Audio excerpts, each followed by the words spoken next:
YouTube channel GK with me. तो जैसा कि आपको पता है, पहले वाली क्लास में मैंने आपको इंग्लिश का जो टॉपिक है क्वेश्चन टैग, उसके बारे में बताया था। मैंने आपको बताया था कि हमारी क्लास जो रहेगी उसका मेन मोटिव होगा एचएसएससी टीजीटी इंग्लिश। ठीक है, तो यहाँ पर आपको पता है टीजीटी के एग्जाम में जो इंग्लिश है वो 50 मार्क्स की आएगी। उसमें से बहुत सारा जो सिलेबस है वो इंग्लिश ग्रामर का होगा। इसके साथ साथ ये क्लास आपके हरियाणा सीईटी के लिए भी इंपॉर्टेंट रहेगी। हरियाणा सीईटी, ठीक है, हरियाणा सीईटी ग्रुप डी के एग्जाम में ये 15 मार्क्स की आएगी। साथ साथ जो आपका मेंस एग्जाम होगा उसमें भी आपको इंग्लिश देखने को मिलेगी। और इसके साथ साथ आपके यहाँ DSSB का एग्जाम है, चाहे यूपी टेट का एग्जाम है, कोई भी टेट का एग्जाम या स्टेट टेट दे रहे हैं, स्टेट टीचिंग एग्जाम दे रहे हैं, उस सभी एग्जाम्स के लिए इंग्लिश जो है वो इंपॉर्टेंट रोल प्ले करती है। चाहे आप कोई एसएससी का एग्जाम दे रहे हैं, तो सभी एग्जाम्स के लिए आपकी एक क्लास क्या है, हेल्पफुल रहेगी। तो अगर आप इनमें से कोई भी एग्जाम दे रहे हैं तो ये क्लासेस आपके लिए इंपॉर्टेंट होंगी। इससे पहले वाली क्लास में मैंने आपको बता दिया था कि क्वेश्चन टैग क्या होता है, ठीक है, और उसके बारे में हम जान चुके थे। कुछ बातें मैंने आपको उस क्लास में बता दी थी और कुछ बातें आज की क्लास में हम जानेंगे। ठीक है, मैंने आपको बताया था कि मैं आपको पूरा जो टॉपिक रहेंगे वो कराऊंगी, साथ में उनके साथ एरर्स भी कराऊंगी। तो ये क्लास खत्म होने के बाद मैं आपको बताऊंगी एरर्स के बारे में, इस टॉपिक की एरर्स भी हम पढ़ लेंगे। पर इससे पहले मैं आपको थोड़ा रिवाइज करा देती हूँ कि इससे पहले वाली क्लास में हमने क्या पढ़ा था। मैंने आपको बताया था, इससे पहले वाली क्लास में मैंने आपको बताया था, अगर आपको किसी भी सेंटेंस में एवरीबॉडी दिखता है, एवरीवन दिखता है, एवरीवन है, एवरीबॉडी है, समबडी है, समवन है, समबडी है, ठीक है, और समवन है, ये सभी सेंटेंस अगर आपको दिखाई देते हैं, ईच है, एवरी है, ठीक है, अगर आपको किसी भी सेंटेंस में ये वर्ड्स दिखाई दे जाते हैं जिसका हमें क्वेश्चन टैग बनाना है, तो उसके साथ, मतलब ये वैसे तो कैसा बिहेव करते हैं, ये अपने साथ में हमेशा सिंगुलर वर्ब लेते हैं, सिंगुलर की तरह बिहेव करते हैं, ठीक है, क्योंकि ये एवरीवन प्रत्येक की बात करता है, एवरीबॉडी प्रत्येक की बात करता है, ठीक है। अगर कोई वन है, बडी है, ठीक है, तो ये कैसे होते हैं, लिविंग की तरह बिहेव करते हैं। कैसे है, लिविंग है, तो लिविंग के साथ हम किसका यूज करते हैं क्वेश्चन टैग में। यहाँ पर मैंने आपको बताया था ये बिहेव तो यहाँ पर तो किसी टेंस में यूज किए जाएंगे तो अपने साथ में सिंगुलर वर्ब लेकर आएंगे, लेकिन जब हम इसको क्वेश्चन टैग बनाते हैं तो ये कैसा बिहेव करते हैं, प्लूरल की तरह बिहेव करते हैं। तो यहाँ पर किसका यूज किया जाता है, दे का यूज होता है, ठीक है, यहाँ पर प्रोनाउन क्या होता है, दे होता है। और यहाँ जो वर्ब होगी, वर्ब भी कैसी होती है, यहाँ पर प्लूरल हो जाती है। तो यहाँ पर ये दोनों चीजें कैसी होंगी, आपके प्लूरल ही होंगी, ठीक है। इसके साथ साथ मैंने आपको बताया था कि अगर किसी सेंटेंस में आपको हार्डली दिख जाता है, ठीक है, स्केर्सली दिख जाता है, स्केर्सली के साथ में सेल्डम दिखता है, तो ये सभी वर्ड्स कैसी सेंस देते हैं, नेगेटिव सेंस देते हैं। अगर किसी टेंस में ये इन वर्ड्स का यूज किया गया है और आपको क्वेश्चन टैग बनाना है, तो आप इनका क्वेश्चन टैग हमेशा कैसे बनाएंगे, पॉजिटिव बनाएंगे। तो ये बात मैंने आपको बता दी थी, ठीक है। तो हार्डली मतलब कभी कभी, ये सारे सेंटेंस, या लिटिल है या फ्यू है, इनके बारे में भी बताया था ना मैंने आपको। जो लिटिल है, फ्यू है, ये वर्ड्स कैसे होते हैं, नेगेटिव सेंस वाले वर्ड होते हैं। तो ये बाद में अपने साथ कैसा क्वेश्चन टैग लेते हैं, पॉजिटिव लेते हैं। सेंटेंस को कैसी सेंस देते हैं, नेगेटिव सेंस देते हैं।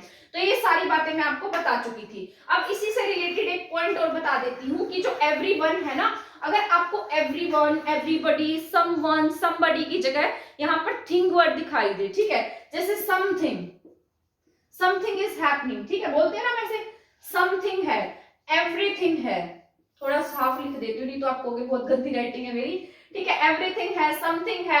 इसके साथ साथ मतलब इस तरीके के जहां पर ये जो थिंग वाले वर्ड आपको दिखाई देते हैं, नोबडी है, नो, नथिंग है ना, नथिंग भी होता है। इस तरीके के जो थिंग वाले वर्ड दिखाई देते हैं, ये कैसे होते हैं, अपने आप में नॉन लिविंग की तरह बिहेव करते हैं, ठीक है, किसकी तरह बिहेव करेंगे, नॉन लिविंग की तरह। तो जब ये नॉन लिविंग की तरह बिहेव करते हैं तो अपने साथ में कैसा प्रोनाउन लेते हैं, हमेशा इट प्रोनाउन लेते हैं। कैसा प्रोनाउन लेंगे, इट प्रोनाउन लेंगे। और इनके साथ जो यहाँ पर जो सब्जेक्ट होगा वो कैसा होगा, सिंगुलर होगा। जो वर्ब होगी वो कैसी होगी, यहाँ पर वर्ब भी कैसे लेंगे, ये सिंगुलर लेंगे, ठीक है। तो यहाँ पर इट जो है, इट अपने साथ में कैसी वर्ब लेगा, सिंगुलर वर्ब लेगा, ठीक है। तो ये बात आपको याद रखनी है। समबडी है, समवन है, एवरीबॉडी है, ये कैसे है, अपने साथ में प्लूरल वर्ब लेते हैं और प्लूरल ही इनका प्रोनाउन बनता है, दे प्रोनाउन बनता है। यहाँ पर क्या होगा, ये थिंग जो है वो नॉन लिविंग की तरह बिहेव करती है और अपने साथ में इट प्रोनाउन लेती है। तो जब यहाँ पर जब इट प्रोनाउन लगेगा तो इट अपने साथ में कैसी वर्ब लेगा, सिंगुलर वर्ब लेगा। आई होप ये समझ में आ गया होगा आपको। इसके बाद मैं आपको बता देती हूँ कलेक्टिव नाउन के बारे में। जब कलेक्टिव नाउन, जिस तरीके से हम नाउन में कलेक्टिव नाउन पढ़ते हैं, तो वहां पर जो चीजें होती है वो एकदम मतलब ग्रुप्स में होती है, ठीक है। तो यहाँ जब कोई टेंस में आपके यहाँ पर कलेक्टिव नाउन यूज किया जाएगा, जैसे ये क्या है, कलेक्टिव नाउन, ये यहाँ पर क्या दिया गया है, कलेक्टिव नाउन। अब कलेक्टिव नाउन में जैसे आपके पास ज्यूरी है, ठीक है, ज्यूरी के साथ साथ कमेटी है, कमेटी के साथ साथ अब यहाँ पर ऑडियंस है। तो यहाँ ये इकट्ठे होते हैं, कैसे होते हैं, इकट्ठे। और जब ये इकट्ठे की तरह यूज किए जाते हैं तो अपने साथ में जब इनका क्वेश्चन टैग बनता है, जब ये यहाँ पर इस तरीके से अपना आंसर मांगते हैं किसी से, तो कैसा बिहेव करते हैं, ये सिंगुलर की तरह बिहेव करते हैं। अपने साथ में क्या लेते हैं, सिंगुलर, सिंगुलर प्रोनाउन लेंगे और सिंगुलर ही क्या लेंगे, ये वर्ब लेंगे, ठीक है। Singular pronoun and singular verb का यूज होगा इनके साथ में। ऑडियंस के साथ भी यहाँ सिंगुलर वर्ब होगी और सिंगुलर यहाँ पर क्या होगा, नाउन। किसी भी सिंगुलर वर्ब होगी और सिंगुलर प्रोनाउन होगा। जब ये किसी भी टेंस में यूज होते हैं, the jury has taken there decision, jury ने क्या लिया है, अपना डिसीजन लिया है, डिसीजन, ठीक है। तो जब यहाँ पर इस तरीके से मान लीजिए कोई क्वेश्चन है, तो अब हम इसका हमें क्या बनाना है, कोई पॉइंट कोई सेंटेंस दिया है और इसका हमें क्वेश्चन टैग बनाना है, तो हमें किसकी जरूरत होगी, एक तो वर्ब की जरूरत होगी और एक हमें किसकी जरूरत होती है, यहाँ पर जो ये नाउन है। जब हम इसका प्रोनाउन बनाएंगे तो यहाँ पर किसका यूज होगा, एक तो हैज का, और मैंने आपको बताया था क्वेश्चन टैग कैसा बन जाएगा, यहाँ पर नेगेटिव होगा, ठीक है। नेगेटिव के साथ साथ जो ज्यूरी है, ज्यूरी कैसे बिहेव करेगी, कलेक्टिव नाउन की तरह यूज होती है, मतलब इकट्ठी यूज होती है। तो इसका यूज हम किस तरीके से करते हैं, इनके साथ हमेशा जो प्रोनाउन है वो इट होता है। तो यहाँ ज्यूरी के लिए हम किसका यूज कर देंगे, इट का यूज करेंगे। जब कमेटी होगी, कमेटी के साथ भी ऐसा ही होगा, यहाँ भी हैज नॉट सिंगुलर वर्ब और यहाँ पर भी इट का यूज होगा। ऑडियंस के साथ भी ऐसा ही होगा, पर इसमें भी एक कंडीशन है, जब ये अलग अलग बिहेव करने लग जाते हैं या ये डिवाइडेड हो जाते हैं, तब ये कैसा बिहेव करेंगे, अपने साथ में प्लूरल वर्ब लेते हैं और प्लूरल ही प्रोनाउन लेते हैं, ठीक है। मैं बता देती हूँ, जैसे द ऑडियंस यहाँ पर हैज, अब यहाँ मैं लिखती हूँ the audience have taken there seats, जो ऑडियंस है उसने अपनी क्या ले ली, यहाँ पर सीट ले ली है, ठीक है। तो अब आप देखिए ऑडियंस जो होगी, अब कोई भी मूवी चल रही है और ऑडियंस मूवी देख रही है, तो वो तो कलेक्टिव नाउन की तरह यूज होगा।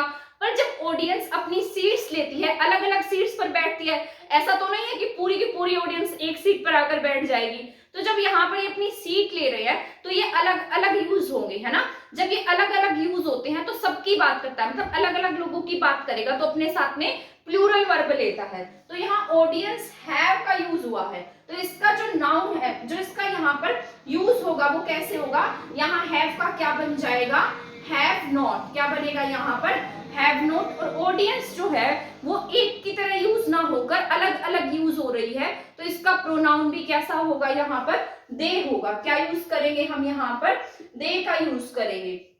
अब जो कमेटी है, ऐसा मान लीजिए the committee had taken there decision differently, ठीक है। तो जो कमेटी उसने अपना अलग अलग डिसीजन लिया है, तो यहाँ पर जब वो अपना डिसीजन अलग अलग ले रही है तो भी किसकी तरह काम करेगी वो, मतलब यहाँ पर नाउन भी उसके साथ में कैसा आएगा, प्रोनाउन कैसा आएगा, प्लूरल आएगा, और वर्ब भी कैसी लेगा, वो प्लूरल लेगा, ठीक है। तो ये बातें आपको याद रख लेनी है। ये जो कलेक्टिव नाउन है बहुत बार एग्जाम में पूछा जाता है, तो आपके एग्जाम के लिए कैसा है, ये इंपॉर्टेंट है, आप इसको मतलब नोट डाउन भी कर सकते हैं। अब मैं आपको बताती हूँ लेट वाला, ठीक है। आपने बहुत बार लेट वाला टेंस जो है वो आपने, लेट वाला सेंटेंस जो है वो आपने देखा होगा, ठीक है। जैसे लेट अस होता है ना, जहां पर भी आपको किसी भी सेंटेंस में जहां पर आपको लेट के साथ में अस दिखाई दे, लेट के साथ अगर अस दिखाई देता है तो उसका क्वेश्चन टैग हमेशा बनेगा शैल वी, हमेशा यही होगा इसका क्वेश्चन टैग, ठीक है। तो क्या बनेगा इसका क्वेश्चन टैग,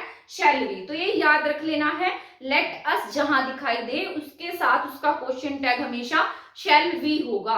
अगर लेट के साथ में अस ना होकर हिज हो, लेट हिम, ठीक है, late his, let them, his तो नहीं होगा, लेट हर हो सकता है, लेट हिम हो, लेट हर हो, लेट देम हो, ठीक है। अगर इस तरीके के आपको प्रोनाउन दिखाई देते हैं तो वहां पर इसका क्वेश्चन टैग शैल बी ना होकर यहाँ पर इसका क्वेश्चन टैग जो है वो चेंज, आप विल का भी यूज कर सकते हैं, यहाँ विल का यूज ज्यादा बेटर होगा, ठीक है। क्या होगा यहाँ पर, विल यू, तो आप विल का यूज करिएगा यहाँ, तो ठीक है। तो आपको ये बातें भी याद रखनी है, ये पॉइंट्स भी आपको याद रखना है, ठीक है। यहाँ पर लेट अगर अस हो, अगर साथ में अस है तो अस के साथ क्या यूज करेंगे हम, अस के साथ में यूज होगा यहाँ पर वी का, ठीक है। और यहाँ अगर लेट के साथ में हिम है, हर है, देम है, तो इनके साथ में हम शैल वी यूज नहीं करेंगे, हम यहाँ पर यूज करेंगे विल यू का, ठीक है। और इसके पीछे का लॉजिक भी मैंने आपको बता दिया है। अब अगर आपको यहाँ पर देयर दिखाई देता है, दिस हो, दैट हो, ऐसे ऐसे वर्ड्स दिखाई देते हैं,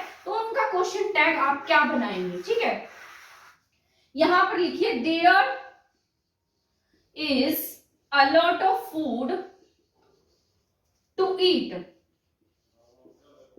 तो यहां पर अब इसका क्वेश्चन टैग क्या बनेगा, यहां अगर आपके पास देयर दिया गया है किसी भी टेंस में, अगर ये जो प्रोनाउन का केस अगर आपके यहाँ पर देयर है, तो आप इसका क्वेश्चन टैग क्या बनाएंगे, ये जो इज है, मैंने आपको बताया था कि अगर सेंटेंस पॉजिटिव है तो उसका क्वेश्चन टैग कैसा बनेगा, नेगेटिव बनेगा। तो यहाँ पर इसकी जगह पर क्या आ जाएगा, इजंट देयर, तो ये क्या हो जाएगा इसका क्वेश्चन टैग, ठीक है। तो यहाँ पर इसका ये राइट आंसर होगा। तो देयर का क्वेश्चन टैग हमेशा यहाँ पर देयर ही यूज होगा। इसके साथ साथ सेकेंड पॉइंट मैं आपको बता देती हूँ, दिस है, दैट है, दीज है, दोज है, क्वेश्चन टैग क्या बनेगा ये आपको पता है, ये हम सिंगुलर के लिए यूज करते हैं। किसके लिए यूज करते हैं, सिंगुलर के लिए। और दीज दोज का जो यूज है वो हम किसके लिए करते हैं, यहाँ पर प्लूरल के लिए करते हैं, है ना। तो ये बातें आपको याद रखनी है, क्योंकि ये डेमोन्स्ट्रेटिव प्रोनाउन जब हम पढ़ते हैं तब भी हम इनके बारे में जानते हैं, दिस, दैट, दीज, दोज, ठीक है। दिस का यूज कोई पास की चीज के लिए किया जाता है जब वो सिंगुलर है, दैट का यूज दूर की वस्तु के लिए किया जाता है जब वो कैसी है, सिंगुलर है। यहाँ पर दिस का यूज जब वो प्लूरल है और पास में है, दोस का यूज जब वो प्लूरल है और दूर है, तो इसलिए इनका यूज होता है, ठीक है। अब मैं आपको बता देती हूँ कि इनका क्वेश्चन टैग क्या बनेगा। जब हम दिस का यूज और दैट का यूज करेंगे तो इसका क्वेश्चन टैग हमेशा इट होगा, और वर्ब कैसी होगी, यहाँ पर सिंगुलर होगी, ठीक है। तो ये बात आपको याद रख लेनी है, क्योंकि दिस दैट कैसी सेंस वाले वर्ड है, सिंगुलर वाले हैं। हम इसका यूज किस लिए करते हैं, सिंगुलर चीज के लिए करते हैं ना। तो यहाँ पर दिस दैट का क्वेश्चन टैग भी इट होगा, और इसके साथ वर्ब भी कैसी होगी, सिंगुलर होगी। अब यहाँ पर दीस दोस के साथ में क्या यूज करेंगे, हम दे का यूज करेंगे, क्योंकि ये हम प्लूरल के लिए यूज करते हैं। और वर्ब भी कैसी आएगी, यहाँ पर प्लूरल आएगी। जैसे दीज आर माय फ्रेंड्स, ये क्या है, मेरे फ्रेंड्स है, तो आरंट दे, तो इसके साथ हम क्या यूज कर देंगे, आरंट दे का यूज कर देंगे, ठीक है। तो इसका क्वेश्चन टैग आप देख लीजिए, दे का यूज हुआ है, और साथ में हमने वर्ब भी कैसे यूज की है, इसके साथ में प्लूरल ही यूज की है। दिस इज माय पेन, इसके साथ में आपको एग्जांपल दे देती हूं, दिस इज माय पेन, ठीक है। तो यहाँ पर इज जो है ना, इसके साथ में क्या आएगा, यहाँ इजंट इट, ठीक है। राइटिंग थोड़ी मतलब मेरी थोड़ी सी राइटिंग खराब है, इतनी फास्ट लिख लिख के खराब हो गई है, मैं भी क्या करूँ इसमें, मतलब धीरे धीरे सुधार लूंगी, ठीक है। हिंदी में भी जब मैं पहले लिखती थी तो मेरी राइटिंग बोर्ड पर ऐसे ही गंदी सी आती थी, तो धीरे धीरे इसमें इंप्रूवमेंट हो गई है, ठीक है। तो यहाँ पर भी धीरे धीरे इंप्रूवमेंट हो जाएगी, क्योंकि साथ साथ मैं बोल रही हूँ और इतना भी गंदा नहीं लिखा है कि आपको समझ में नहीं आएगा, बट फिर भी मैं कोशिश करूंगी साफ लिखने की, ठीक है। तो यहाँ पर मैंने लिखा है दिस इज माय पेन, तो यहाँ पर इजंट इट होगा, ठीक है। तो यहाँ पर क्या होगा, इजंट इट। दिस दैट के लिए इट का यूज होगा, और दीज दोज के लिए दे का यूज होगा। ये पॉइंट आपको समझ में आ गए होंगे। अब हम पढ़ लेते हैं हमारे नेक्स्ट के बारे में, इंपेरेटिव सेंटेंस के बारे में। जब हमारे पास में इंपेरेटिव सेंटेंस होगा तो उसका क्वेश्चन टैग हमारे पास क्या बनेगा, मतलब कि जैसे देखिए ओपन द डोर, ये कैसा सेंटेंस आपका इंपेरेटिव है, जिसमें आगे कोई भी नाउन का यूज नहीं किया गया है। क्या है यहाँ पर, open the door, open the door. तो ये कैसे सेंटेंस है, इंपेरेटिव, कैसे है, इंपेरेटिव, इंपेरेटिव सेंटेंस। इनका जो क्वेश्चन टैग होगा, जो क्वेश्चन टैग है वो विल यू भी हो सकता है और वांट यू भी हो सकता है। ठीक है, कैसा होगा, विल यू या फिर वांट यू। अब यहाँ पर इस और यहाँ पर एक जो वर्ड एक और टेंस होता है, सेंटेंस है, जैसे असर्टिव सेंटेंस है, असर्टिव सेंटेंस, जिसका उत्तर हाँ में मतलब हाँ या ना में दिया जाता है। असर्टिव सेंटेंस विल यू, इसका भी सेम होगा, विल यू या फिर want you। ठीक है, क्या होगा इसका, want you। अब यहाँ पर जो ये सेंटेंस है ये आपकी थिंकिंग पर डिपेंड करते हैं। अब आप सोचेंगे कि मान लीजिए एग्जाम में दोनों पूछ लिए जाए तो मैं कौन से वाले पर टिक करूं, ठीक है, दोनों ऑप्शन में हो, तो ये तो आपकी थिंकिंग पर डिपेंड करेगा कि आप सामने अब किसी ने आपसे कहा ओपन द डोर, तो आप सामने वाले के लिए गेट खोलेंगे या नहीं खोलेंगे, है ना। जैसे गिव के इंपेरेटिव सेंटेंस में हम किसका यूज करते हैं, विल यू का या फिर वांट यू का। ये एग्जामिनर पर डिपेंड करता है और आपके क्वेश्चंस को सिलेक्ट करने पर डिपेंड करता है कि आप उसका कहना मानने वाले हैं या नहीं मानने वाले हैं। इसी तरीके से यहाँ पर असर्टिव सेंटेंस होते हैं, इसका भी सेम ऐसा ही सिस्टम होता है। इसके साथ साथ जो नेगेटिव सेंस वाले वर्ड होते हैं, नेगेटिव वालों के लिए तो हम हमेशा विल यू का ही यूज करेंगे। किसका यूज करेंगे, विल यू का।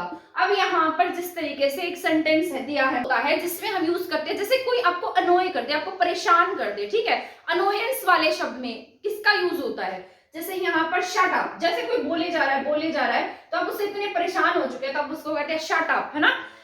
Will you please shut your mouth बोलते हैं ना, तो यहाँ पर शट अप जो वर्ड है ये मान लीजिए शट अप है, तो यहाँ पर किसका यूज करेंगे हम, किसका यूज करेंगे शट अप के साथ में हम कांट का यूज करेंगे। किसका यूज होगा, कांट, कैन नॉट का, और सामने इसका प्रोनाउन क्या होगा, यू होगा, क्योंकि शट अप आप खुद को तो नहीं करेंगे, सामने वाले से ही बोलेंगे कि शट अप, है ना। तो सामने वाले को जब आप कहेंगे तो सामने कौन सा पर्सन है, यू वाला पर्सन है, तो यहाँ पर शट अप के साथ किसका यूज होगा, यू का, कांट यू, क्या तुम नहीं होगे, है ना, तो नहीं हो सकते चुप, तो यहाँ पर कांट यू का किसका यूज हो जाएगा, कांट यू का। तो यहाँ पर मैंने आपको जितना भी क्वेश्चन टैग का मेन पॉइंट्स थे वो सब बता दिए हैं, ये सभी मैंने अपने नोट्स में से आपको कराए हैं जो एग्जाम में बहुत बार पूछे गए हैं, ठीक है। ये इस तरीके से 4-4, 5-5 घंटे की क्लासेस को जोड़कर मैंने अपने नोट्स बनाए हैं जो आपके लिए हेल्पफुल रहेंगे। आपका कोई भी एग्जाम हो उसमें इनमें से आपको क्वेश्चन देखने को मिल जाएंगे। अगर क्वेश्चन टैग में से कोई भी क्वेश्चन आ जाता है तो इसमें से आपका कोई भी क्वेश्चन रहने वाला तो नहीं है। सभी रूल्स मैंने आपको बता दिए हैं, पर रूल्स के साथ साथ आपकी जो प्रैक्टिस है ना, साफ लिखती हूँ फिर आप कहोगे साफ नहीं लिखा, है ना। रूल्स के साथ साथ आपकी जो प्रैक्टिस है वो भी बहुत जरूरी होती है। तो अब इसके बाद में मैं आपको कराऊंगी क्वेश्चन टैग के सभी एरर्स के बारे में। इससे आपको पता लगेगा कि आपको कितना समझ में आया है। जब मैं यहाँ पर क्वेश्चन टैग की प्रैक्टिस कराऊंगी, क्वेश्चंस कराऊंगी, तो अपनी कॉपी में उसको करके देखिएगा, मुझसे भी पहले आप सॉल्व करिएगा। इससे क्या होगा, आपका कॉन्फिडेंस बढ़ेगा और आपको पता लगेगा कि आपको कितना समझ में आ गया है और आपको कितनी प्रैक्टिस की नीड है, ठीक है। तो यहाँ पर हमारा क्वेश्चन टैग के जितने भी रूल्स थे वो मैंने आपको बता दिए हैं। बाकी बहुत सारे रूल्स मैंने आपको इससे पहले वाली क्लास में करा दिए थे और बाकी जितने रूल्स रहते थे वो सभी यहाँ पर कवर करा दिए हैं। आई होप आपको ये क्लास समझ में आ गई होगी। अगर आपको लगता है कि ये क्लास किसी भी बच्चे के लिए हेल्पफुल है तो आप उसको शेयर कर सकते हैं। अगर आपने हमारा चैनल सब्सक्राइब नहीं किया है तो आप हमारा चैनल भी सब्सक्राइब कर सकते हैं और बहुत सारी क्लासेस देखने के लिए हमारे चैनल के साथ बने रहें। तब तक के लिए आपका बहुत बहुत शुक्रिया।